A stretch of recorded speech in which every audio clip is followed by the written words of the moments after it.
Bonjour les GG. Est-ce que vous avez l'impression qu'on est face à un raté ou un gros raté, une C'est catastrophe? un énorme raté, énorme.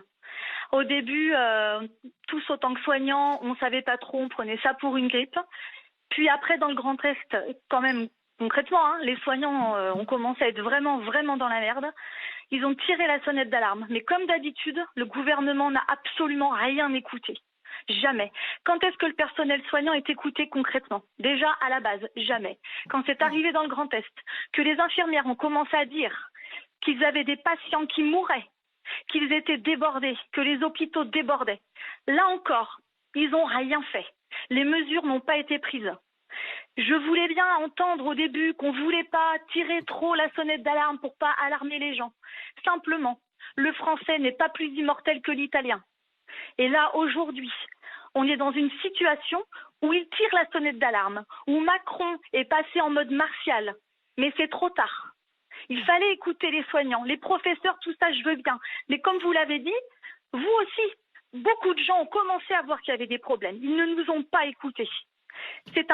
Pour moi, c'est plus qu'un gros raté. Mais alors, vous, en tant qu'infirmière, justement, vous dites que c'est un gros raté. Mes collègues ont rapidement dit ce qui se passait dans les hôpitaux, en particulier dans l'Est. Vous, puisque vous êtes du côté des Deux-Sèvres, est-ce que vous voyez monter, parce que là, on dit que la vague va arriver. Vous commencez à la voir monter? Oui. Ça y est. Comment ça se passe? En fait, moi, on a commencé à voir des lits se mettre sous scellés. Notre direction nous disait rien. On a pêché des infos au niveau des réseaux sociaux. Je veux dire à quel point vraiment on s'est senti un peu dénigré ou voilà, la chair à canon quoi. Aujourd'hui, j'ai des lits des lits Covid, c'est-à-dire dans mon unité, moi ça y est, qui vont ouvrir lundi. Je travaille en médecine, j'ai des pneumopathies, des gens positifs à la grippe chez qui on ne fait pas de tests.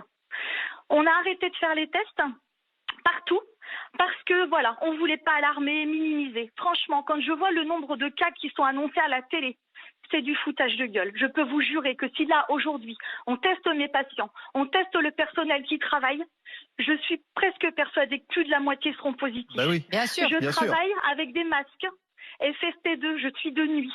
Pendant 10 heures, je travaille en médecine avec des gens qui me crachent, qui me toussent dessus. Mes masques sont périmés. Périmés, vous m'entendez, périmés.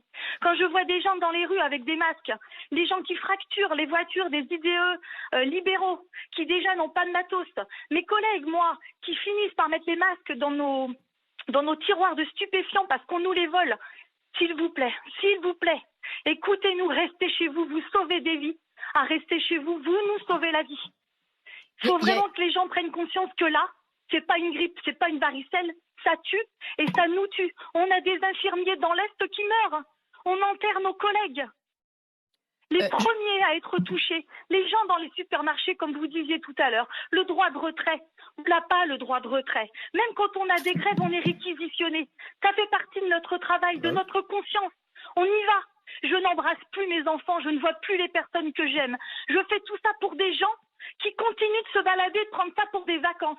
Et la vague, elle arrive. Quand on a vu les Parisiens, je comprends, je ne veux pas juger. Mais à un moment donné, quand on les a vus arriver, se déplacer, je travaille dans un hôpital qui normalement est un hôpital qui n'est pas un grand CHU. Nos capacités d'accueil, ce n'est pas les capacités d'accueil des grands CHU parisiens. Il faut vous dire qu'à un moment donné, on n'aura pas de place pour tout le monde. Les gens qui ne se sentent pas concernés, qui se disent que voilà, ils s'en foutent, ils l'ont pas, que de toute façon ils sont jeunes. Écoutez-moi bien. Vous pouvez transmettre à n'importe qui. Dites-vous que quand vous allez le transmettre à la boulangère, qui va servir votre père ou votre mère, vous m'entendez? Eh bien, un jour, on a tellement peu de moyens, vous n'aurez tellement pas écouté ce qu'on vous a dit, qu'on sera face à une situation où on devra choisir entre sauver votre père et sauver votre mère.